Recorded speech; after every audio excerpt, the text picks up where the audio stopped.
A gente vai mostrar agora uma comunidade do interior do Maranhão que há mais de 10 anos espera a solução para um problema ambiental.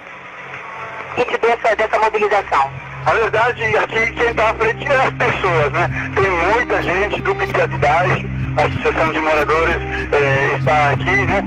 Tem muita gente instruindo de outros bairros também. Os rejeitos de ferro gusa e minério de ferro contaminam de tal modo o ambiente que os moradores são obrigados a cobrir as casas com lonas plásticas e a sujeira derrama o tempo todo em cascata dentro das casas. Olha só. A poeira tinha quantidades de alumínio, chumbo, ferro e manganês acima dos limites permitidos. O pó de ferro toma conta das casas e contamina os rios. Doenças respiratórias afetam crianças e adultos. E a origem do problema está na vizinhança, num complexo de siderúrgicas instalado aqui, e que piorou muito a qualidade de vida das famílias que vivem em Piquete de Baixo.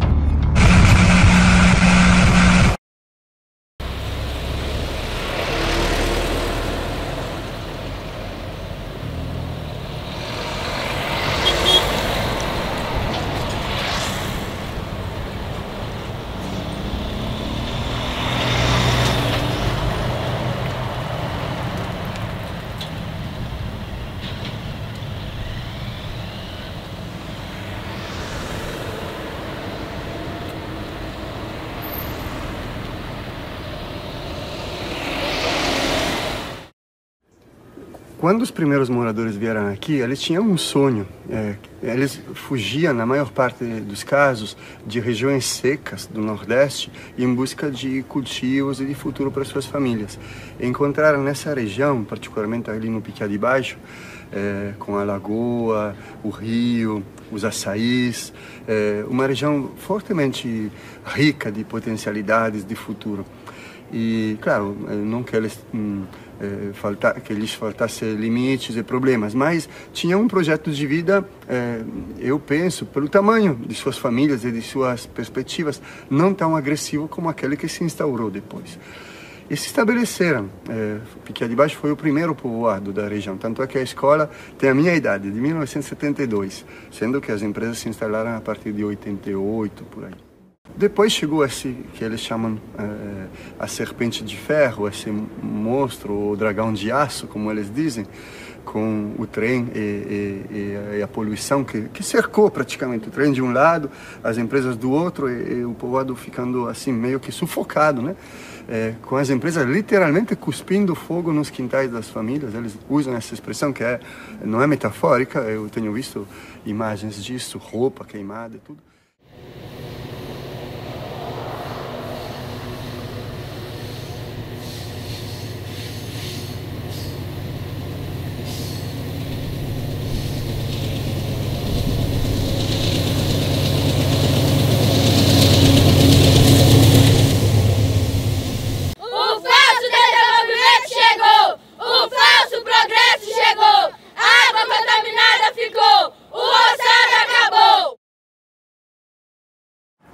Em Piquete de Baixo, a comunidade é um bairro de Açailândia, da cidade de Açailândia. A comunidade ela é afetada pela cadeia da mineração, a gente fala, né?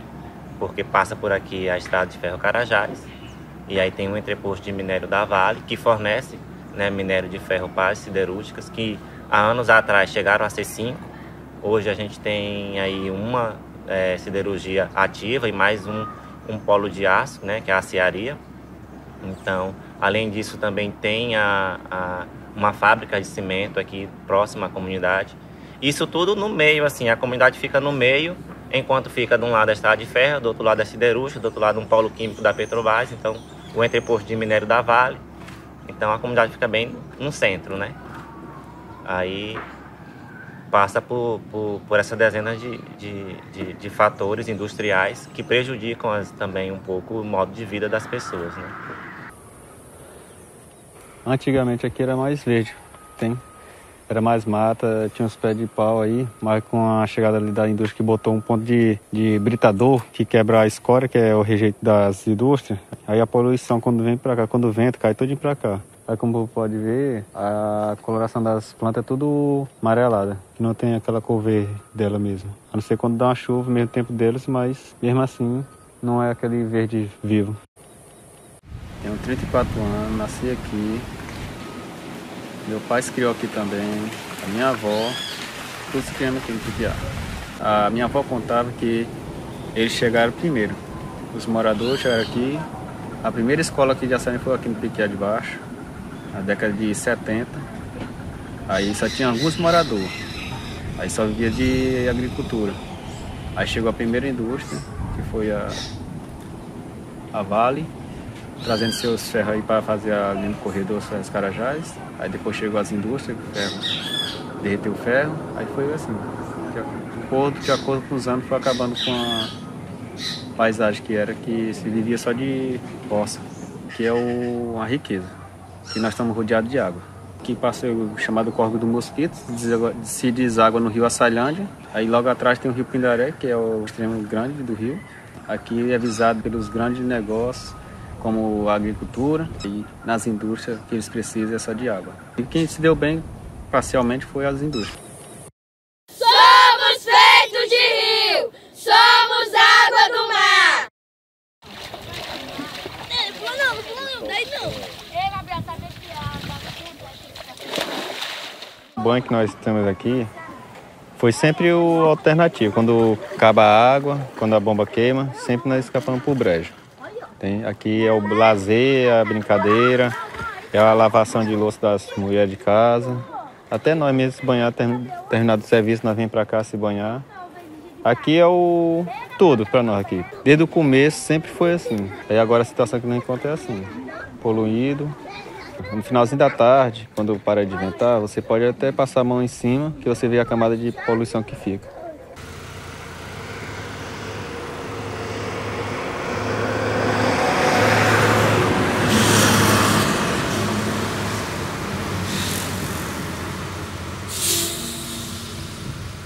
Quando era lançado o exaustor dos fornos, o pó de carvão caía todo para cá, por cima das casas do rio. Aí ficava juntando com o pó de carvão e o do minério, aí estava aquela camada, a gente passava a mão assim, ficava toda suja.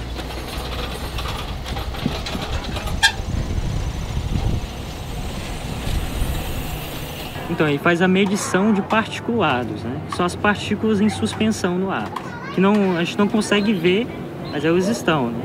Eu é cancerígeno, né? E ele é muito fácil de entrar nas nossas vias respiratórias, né? Nos nossos pulmões. E aqui no bairro vai ter muito mais por conta das empresas, né?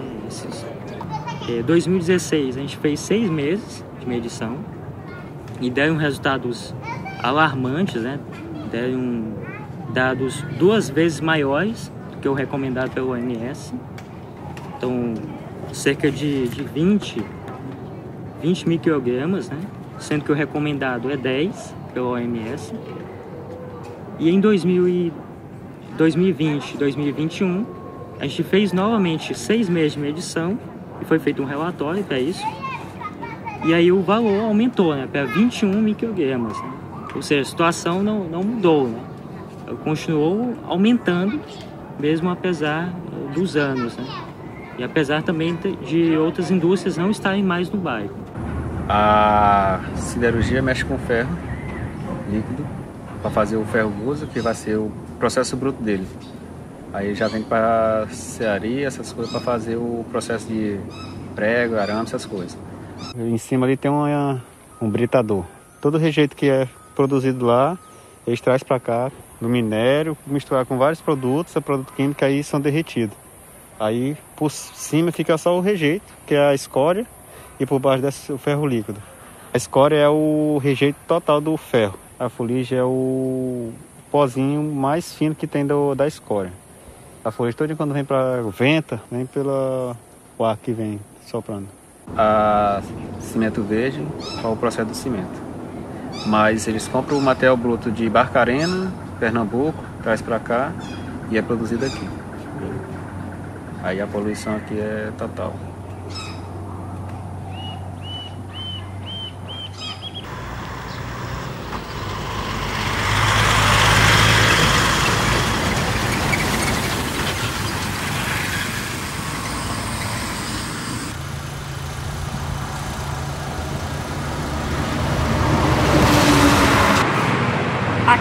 a de baixo mesmo, tem aquela parte que entra mais, né? E tem essa aqui que é as margens da BR, que também tem moradias mais lá para baixo, que é as margens da BR.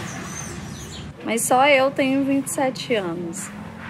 O meu irmão que nasceu aqui tem 33. Aqui mora eu, a minha mãe, a minha irmã e meus 3 filhos. Meu pai faleceu. Mas assim, eu não sei se é porque acostumada desde pequena, né, morar aqui. Eu acho que nada mais irrita a gente, nenhum barulho. É ruim mesmo, carretas 24 horas passando, 24 horas mesmo. Passando, correndo risco de acidente também, porque quem transita de moto principalmente, eles não respeitam. Então é muito complicado. A gente ensina desde pequeno.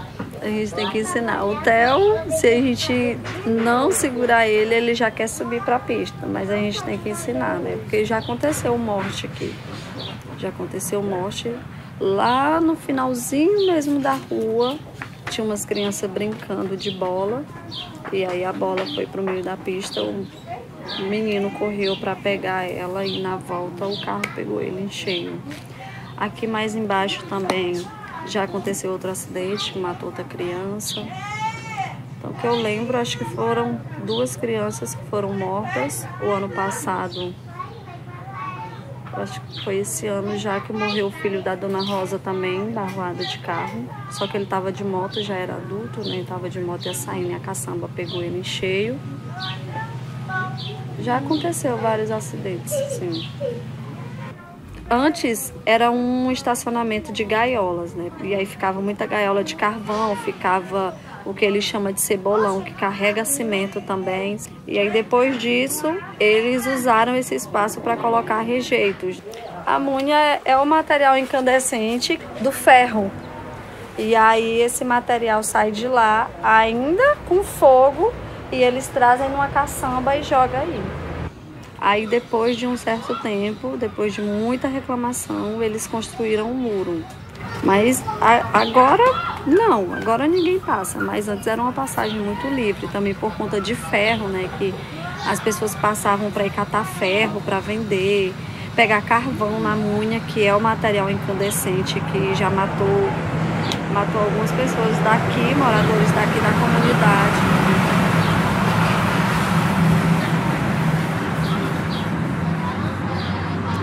E que também matou animais.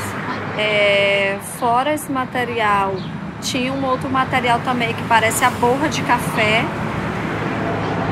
Parece também uma lama preta e que ele tem um cheiro muito forte. Eu tenho uma irmã que ela morava aqui também por conta da siderúrgica, da poluição da siderúrgica, ela teve que ir embora.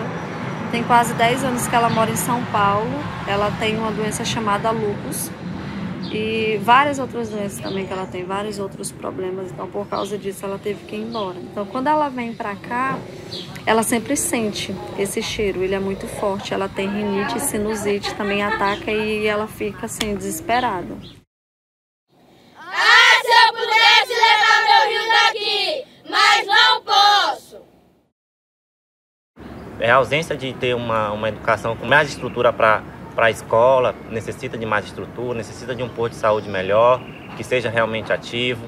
Aí as políticas públicas não chegam na comunidade. Aí começa a ter um pensamento criativo para, tipo, como que a gente faz agora? Falta isso para a gente, então como que a gente busca essas coisas também? E aí acho que a comunidade começa a efervescer dessa forma também, a partir das necessidades que ela vai se apresentando. Então vão criando pequenos grupos, aí sim que surge, por exemplo, que o senhor Edivar para e pensa, não dá para ficar vivendo aqui e vivendo nessa poluição o tempo inteiro, a gente precisa se mexer. E esse se mexer já é criativo, né? Eu preciso me mexer, eu preciso saber para onde eu vou. O senhor Edivar manda carta para o presidente, que na época era Lula ainda, então mesmo sem saber escrever direito, e aí fala, não dá, só a carta não é importante, o que eu posso fazer mais? Então vou atrás de outras pessoas. Aí é que ele vai e encontra o Centro de Defesa da Vida dos Direitos Humanos e depois chega nos Padres Combonianos. Então, hoje a gente se intitula como coletivo de vigilância popular em saúde e ambiente, Edivar Dantas Cardeal. que é um dos senhores, né, daqui do bairro, que carregou essa luta por muito tempo, né? Em decorrência de problemas pulmonares, né, que adquiriu devido à poluição aqui no bairro, e acabou falecendo, né? A luta dele, ela reforça o quanto é importante, né, a qualidade do ar aqui no bairro. E após o falecimento dele, a nossa ideia foi de resgatar a vida dele. A vida dele enquanto membro dessa comunidade e sempre lembrar dele nestes momentos, né?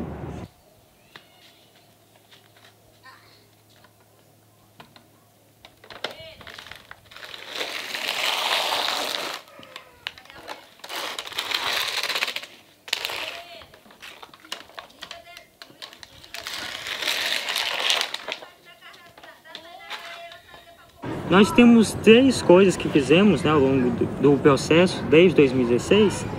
Foi primeiro um folder sobre alguns dados básicos, né, sobre a qualidade do ar, que esse a gente demonstrou, né, com os relatórios de 2016 e 2017, como é que estava a poluição, né? Isso, as médias diárias e as médias anuais. Já o relatório de 2020, a gente fez um outro folheto, que é o Ar que Respira, também com a mesma ideia do projeto. E aí a outra coisa é que foi feito um jogo chamado Dragão de Aço, que fala um pouco sobre a Ceilândia. E aí fala sobre o bairro de Pequiá e a situação que a gente vive. E conta algumas histórias, muitas histórias em uma. E esse jogo serve como uma parte educativa do nosso projeto, né? Conta um pouco da nossa história e da história do bairro. A Casa Amarela, né, é um projeto que a gente escreveu, né? A gente escreveu esse projeto, apresentou ele, aí ele foi aprovado, esse projeto. No começo a gente pediu, tipo assim, um curso para doces e salgados. Aí depois a gente já fez, foi o projeto, né? Aí a gente apresentou, foi aprovado. Aí a gente já começou a comprar as coisas da cozinha. E aí a gente já ingressou logo fazendo os lanches, né? Faz doce, faz salgado, faz sucos. E aí a gente trabalha aqui também na comunidade, fazendo lanche para as crianças e os jovens do projeto também. E as formações que tem, é a gente que fornece o lanche. Todas somos daqui mesmo, da comunidade. Aí a gente no começo estava assim, mais focada em aprender, né? Aí veio a gente teve assim, tipo um incentivo, né, de geração de renda. Por que vocês não fazem? Aí não, seria bem legal. Aí a gente começou, né? Aí a gente também divulga para fora, a gente faz encomenda para fora. Tipo, quando tem alguma programação na JNT, no Piquiá de Cima, Plano da Serra, alguma coisa, a gente já divulga, aí eles fazem o pedido, a gente faz a encomenda e entrega.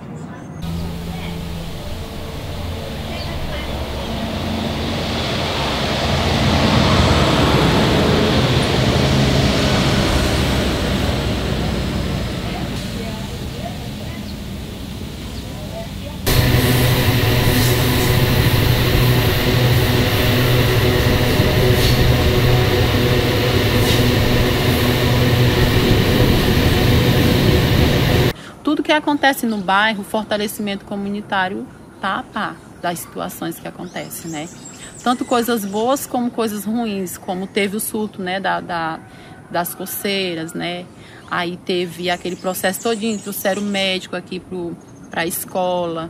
Aí a gente estava envolvido com tudo isso. O fortalecimento comunitário sou eu, né? Eu trabalho em fortalecimento comunitário. Quem trabalha no fortalecimento comunitário sempre tem um grupo, né, dentro do bairro. O Vando tem um grupo dele, né, que ele mexe com os jovens, com as crianças e com os adolescentes, né? E a Kelly é educadora popular, né, do bairro, a Kelly. Aí tem as outras pessoas também, que é a Ana também, a Lucicleide também trabalha no fortalecimento comunitário, que ela trabalha com as mulheres lá da Horta para a Cozinha, na Casa Amarela também. A Lucicleide, que é a esposa do Vando. E Tem eu também que trabalho, né, com a equipe de mulheres saudáveis que treinam CrossFit. Nesse ano aqui já fez 2 anos que eu tô. Só que teve uma parada, né, devido à pandemia. A gente passou praticamente 1 ano parado, né, sem realizar as atividades. E é isso, eu criei esse grupo, né, para melhorar minha saúde também, né, porque eu tinha vontade de fazer academia, mas como a academia era fora do nosso bairro, que aqui não tem, né, academia, aí eu comecei a ir, aí eu tenho minhas crianças e minha mãe começou a botar banca, né, dizer que não vai olhar a menina para mim para academia. Aí eu disse assim, vamos correr, mas eu buscar um pneu lá na Rua da Fumaça, a gente foi buscar um pneu, né. Aí a gente chegou toda suja com esse pneu, eu e ela. O pneu tava dentro da lama, foi bem no tempo do inverno, né? Aí a gente trouxe o pneu e começamos, né, jogar o pneu. Só eu e ela, né, eu e a Corrinha, começamos a fazer.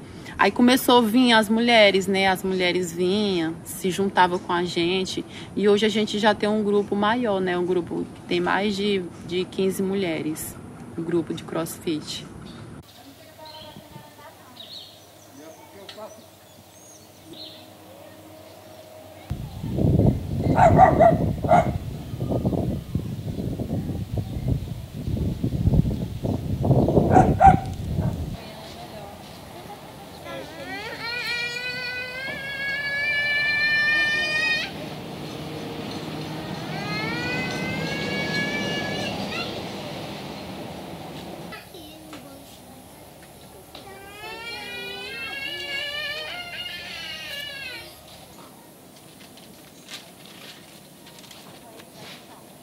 Aqui fica a gente vem, tem curso, aqui usa também o local, os meninos do teatro, reuniões, quando tem também que já é mais pessoas, aí já vem pra cá, tem formação, aí a gente usa o espaço que é Clube de Mães.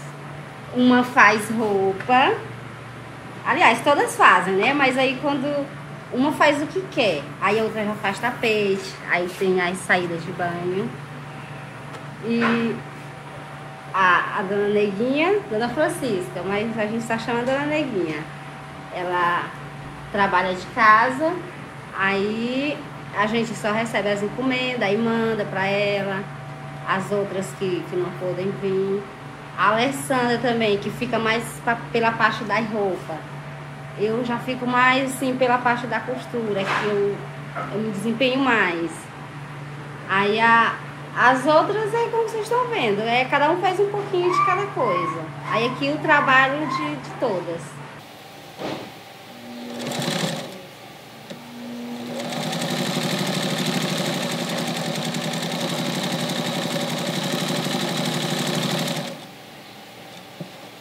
O grupo Mulheres Artesãs partiu de cursos que vinha para a comunidade, aí as mulheres foram fazendo os cursos. Aí como a Dona Neguinha já sabia crochê, ela se propôs a ensinar aquelas que tinham interesse. Já tinha o grupo, mas não trabalhava assim em prol da renda mesmo, era só mais para si. Trabalhar para aprender, por material para si mesmo. E a gente de lá para cá vai criando uma fonte de renda para a gente. O crochê, a costura. Para nós, comunidade, a importância é porque além da gente estar junto, a gente se reúne aqui, apesar da correria, mas a gente se reúne. E assim, como grupo, traz uma fonte de renda. É muito importante isso pra gente, né? Porque além da gente fazer o que a gente gosta, a gente está ganhando também. E para a comunidade, a gente ajuda como pode. Igual aqui os coletes, que é a farra completa. O colete e o short, que eu já entreguei um pouco pro Wanda já. Esse aqui é o da escola, deixa eu explicar bem direitinho. Esse aqui é da escola, a farra da escola. E tem o colete, que é do futebol. Também do curso que teve de corte e costura, aí pra gente aprender, aí a gente mesmo que fez, pra ver o que a gente tinha aprendido, né? Aí chegamos aqui. Se tivesse o equipamento todinho, seria mais bonito, né? Mas eu já entreguei uma parte e a outra tá aqui ainda. Vamos começar uma pretensa conclusão, então. Como é que a gente poderia solucionar esse problema? Mecanismos de combate à desigualdade social. Aí a gente poderia dizer como que a gente combate a desigualdade social. A gente poderia, não, a gente tem que fazer isso. Como que a gente pode combater a desigualdade social, pessoal? Como que a gente poderia combater a desigualdade social? De cara seria a distribuição certa dos valores em relação à saúde, em relação à educação. Mas para isso a gente tem que se envolver também. Aqui acontecem várias atividades, como roda de conversa, reuniões, oficinas, sala de curso também. Aí preparativo para algum evento que tiver aqui na comunidade, se reúne aqui para decidir. Aula de reforço. Praticamente aqui é uma escola fora de uma escola. Simbolicamente aqui é a Casa Colorida, que é mais referenciado. Canto José, de José Mauro, tem, porque que foi homenageado a ele, porque ele era um aluno de pedagogia. Faltava um último período para ele se formar. Aí estava fazendo a faculdade Imperatriz. Aí, porventura, no final de semana veio para a casa da mãe dele, com a amiga dele já desde pequeno, foi pro banho. Aí ali em cima, lá no canto da curva ali da Ponte da Vale, tinha um cara lá meio usuário de droga. Aí foi fazer assalto. Aí ele passou direto e só atirou, aí acertou ele, morreu na hora. Aí por isso aqui ficou homenagem a ele. Bem, a Golder é uma consultoria ambiental que é canadense, ela está no Brasil hoje muito forte, tem escritórios em São Paulo e em Belo Horizonte, a gente é de Belo Horizonte. E esse trabalho que a gente está fazendo, que a gente está aqui agora para levantar algumas informações, a gente começou lá nas operações de Carajás, de Parauapebas, de Canaã dos Carajás, e a gente já prestou ele para operações da Vale no Oriente Médio, em Minas Gerais, a reparação de Brumadinho, e agora a gente está prestando para o corredor logístico norte inteiro. É importante também ressaltar, né, que apesar de a gente estar ter essa contratação da Vale, nós somos uma empresa independente, a gente não está vinculado à Vale. Então a gente é uma empresa independente que trabalha de forma autônoma e não tem esse vínculo direto. Isso é, nossos resultados são nossos resultados. Exatamente. A Vale não tem nada a ver com os nossos resultados. Ela não tem interferência nos resultados que são gerados durante o trabalho. Aí no caso, depois desse coisa aí, se vai ficar aberto para a pessoa da comunidade, ou como que é a relação entre vocês e o relatório final para lá? Certo.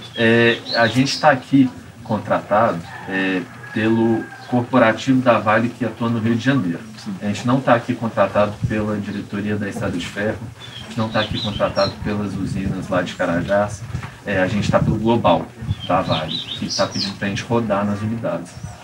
O objetivo com isso é que também a gente consiga construir um painel que dê para olhar para as diferentes unidades.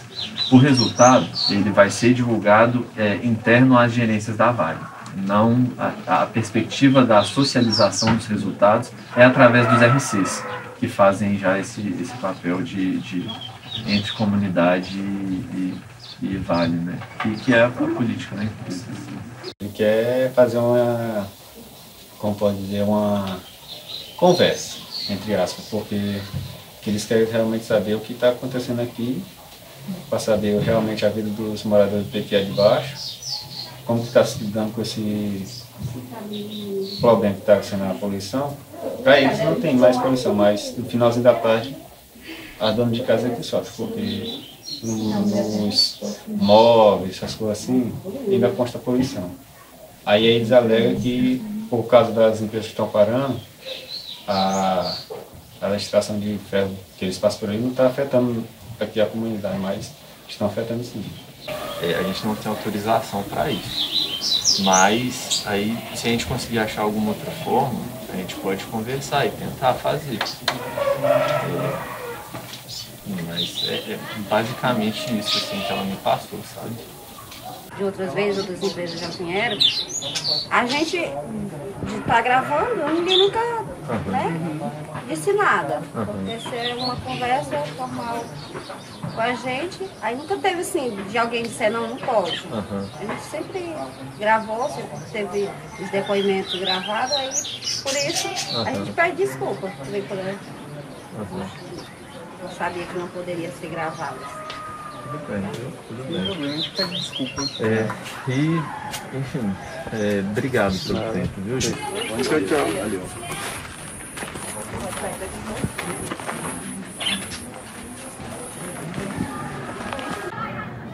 Eu trabalho como coordenadora das atividades, sou eu quem acompanho todas as atividades daqui, da comunidade, tanto os grupos relacionados à educação quanto no esporte também.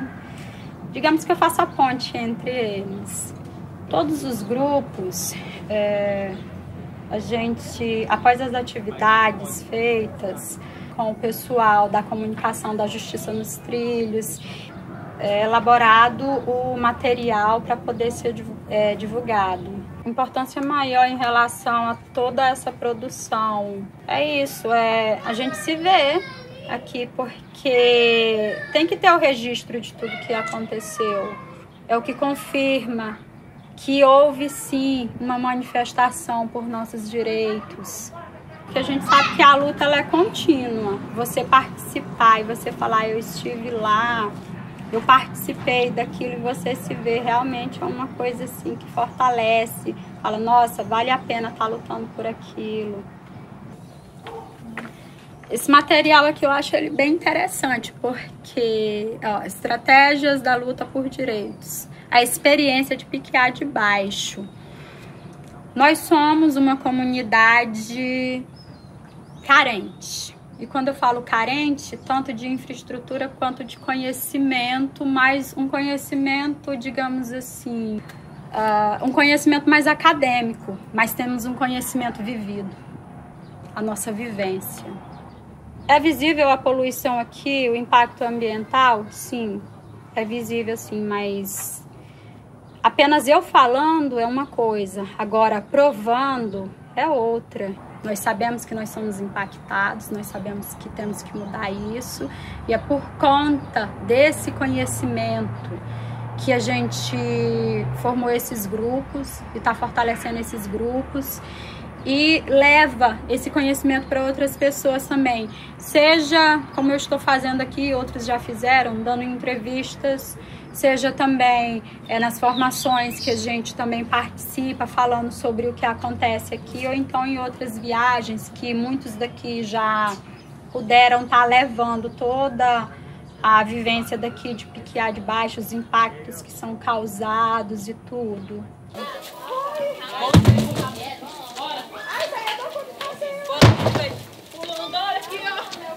Levantando a perninha, bora. Pra não perder o pique, bora.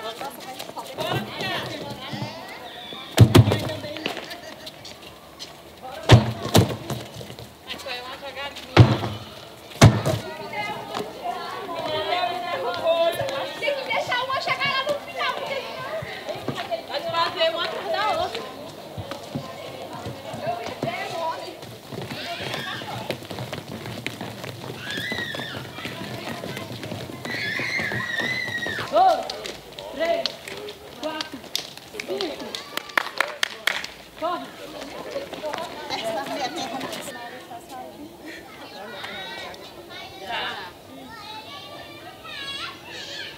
Quando eu cheguei aqui no Piquiá de Baixo não tinha...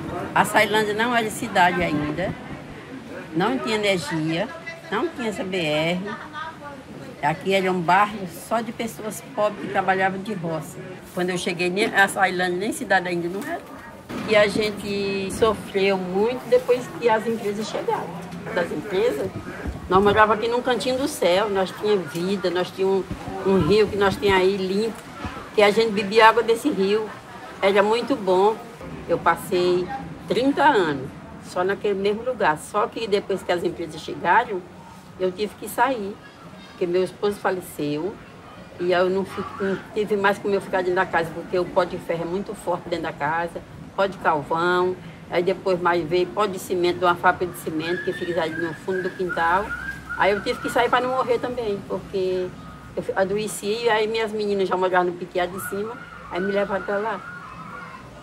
Assim, foi muitas pessoas que saíram daqui, muitas famílias, porque não tinha como morar aqui, porque Quando eles chegaram aqui, eles jogavam os carvão aí a céus abertos, o carvão, as poeiras de carvão e o pó de ferro caíam em cima das casas da gente. É um absurdo que fizeram. Então a gente não tinha mais como ficar. Aí foi muita gente embora, porque os filhos adoeceram, muitos morreram. Nem teve uma senhora de 36 anos que faleceu com câncer de pulmão. O esposo dela tem o laudo. E quando ia pessoas daqui doentes para a Ceilândia, os médicos não diziam que era doença, porque era câncer de pulmão, porque os médicos eram contratados da prefeitura e não podia dizer porque eles tiravam ele do cargo, né? Mandavam embora. Então, essa moça teve duas que foi para a Imperatriz, e chegando lá o médico deu laudo que ela estava com câncer de pulmão por causa da poluição. E aí é isso. Eles ficam zangados quando a gente diz isso, mas é isso mesmo. E culpado de tudo isso, quem foi culpado de tudo isso? A gente não pode negar e a gente tem que dizer a verdade. Foi a Vale que trouxe todo o minério da Serra dos Carajás do Pará e fornecia para as buzelhas, e elas jogavam nos fornos e jogavam em cima da comunidade, atingia todo mundo. Não era só nós daquela rua ali, Avenida João Castela, foi em todo o povoado, na comunidade inteira. A gente, muitas vezes, ele fica com raiva, o povo da Vale fica com raiva quando a gente diz, gente, mas a gente está falando a verdade, está falando o que aconteceu. Foi isso, porque as buzelhas só vieram para cá por causa da Vale, que trouxe o minério de ferro e fornecia aí para os fornos, e daí ele jogava o veneno em cima de toda a comunidade. Foi assim que aconteceu, essa luta que nós estamos aqui agora, aconteceu essa luta por causa disso.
Havia como que várias possibilidades. Uma era impossível, obviamente, lutar para caçar as empresas da cá, tirá-las, né? Afinal, nós chegamos primeiro.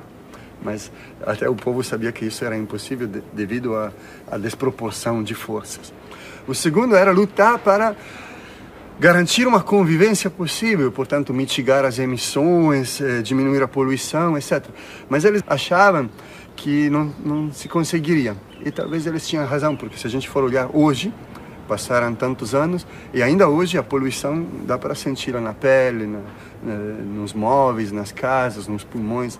Então, até nesses últimos anos, em que o caso de Piquiá é conhecido internacionalmente, não houve capacidade de mitigar. Então, eles, talvez, à época, foram certos ao entender que não era o caminho. A terceira possibilidade que vinha já deles era, de fato, lutar para um reassentamento coletivo, perder as raízes, e isso é realmente um dano enorme, porque é uma perda da história, uma perda do sonho que vinha sendo construído inicialmente, mas pelo menos relançar este sonho num lugar novo, limpo, livre de poluição e onde a comunidade coletivamente continuaria morando. Foi por aí que fomos caminhando. Para nós é um sonho que a gente vem tentando realizar há muitos anos já, há mais de 12 anos que a gente está nessa luta. E a gente está confiável que no ano que vem a gente muda para lá, para sair desse sofrimento que a gente vive aqui, porque aqui ainda tem muitas famílias, né, que vivem sofrendo aqui.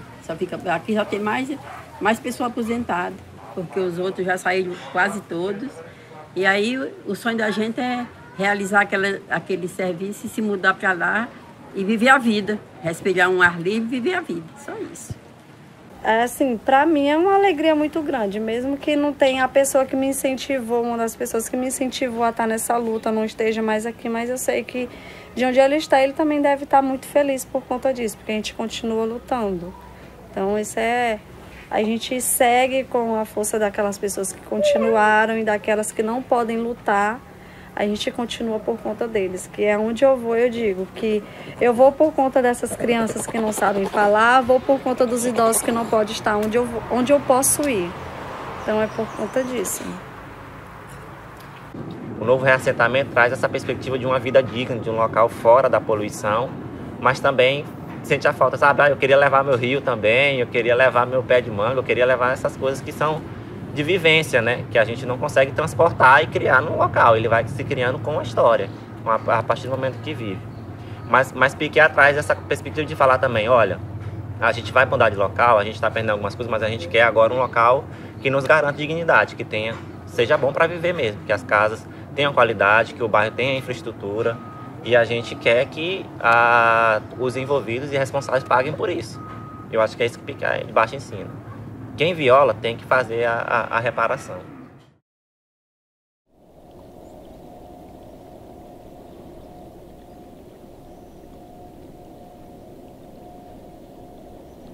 Prendei o rio, maltratai o rio, trucidai o rio. A água não